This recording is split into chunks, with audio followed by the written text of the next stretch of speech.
বুড়িমার অলংকার তছরূপ ও তোলাবাজির অভিযোগে ধৃত কৃষ্ণনগর পৌরসভার প্রাক্তন কাউন্সিলর গৌতম ঘোষকেও ডিম থেরাপি।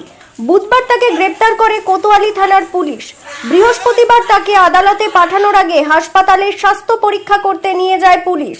সেখানে আগে থেকেই দলবল সহ হাতের ডিম নিয়ে অপেক্ষা করছিলেন অভিযোগকারী বিজেপি নেতা রাজু রক্ষিত। গৌতম ঘোষ গাড়ি থেকে নামতেই তাকে লক্ষ্য করে ডিম ছুঁড়তে থাকেন তারা।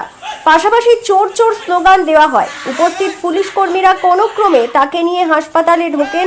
ডিম থেরাপি বন্ধ করতে পুলিশকে নির্দেশ দিয়েছে আদালত। এমনকি বিজেপি নেতৃত্ব এ বিষয়ে নিষেধাজ্ঞা জারি করেছে।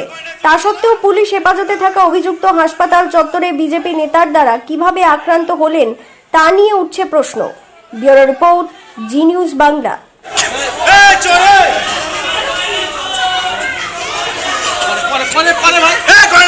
ভাই